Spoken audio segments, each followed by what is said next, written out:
Hi, this is Mystery Box. I've got my Bible today and an intriguing question. There are 66 books in the Bible, 39 in the Old Testament and 27 in the New Testament. But there's a very obvious book that's missing. What is it?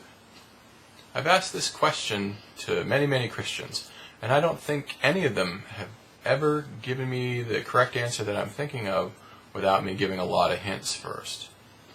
It's not a trick question. This is a very simple and obvious answer. What book is missing? Pause the video and think about it a bit if you want. I'll give a few hints in a minute.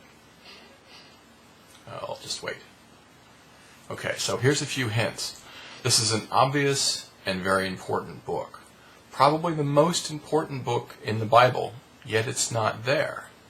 It's a big, gaping, inexplicable hole in the Bible, and nobody ever mentions it. I'm not talking about some controversial book that was never canonized. I'm talking about a book that was apparently never written.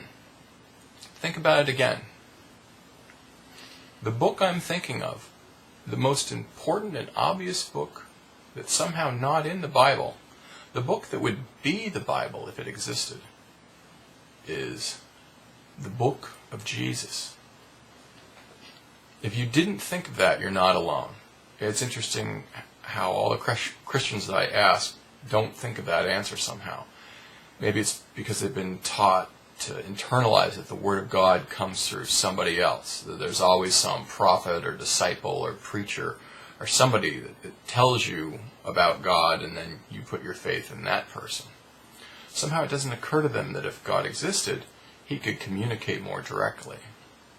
So it's interesting that there's this blind spot there for some Christians, but perhaps more interesting is, why isn't there a book of Jesus?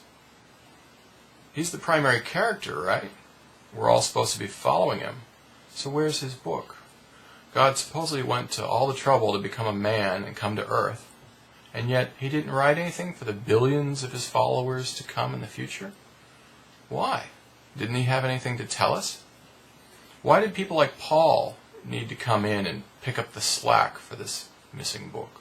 Why did Jesus not write anything and thus require Christians to put faith in guys like Paul, who never even met Jesus but just claimed to have a vision? It makes you wonder if Jesus was even really trying to start a religion, or whether or not men like Paul just came in and later used his legend to create their own religion. So when Christians sometimes say that Jesus said this or Jesus said that, you have to remind them that no, Jesus didn't write anything. We have some writings of anonymous men that were written decades after Jesus' death that make claims supposedly about what Jesus said. But there is no book of Jesus.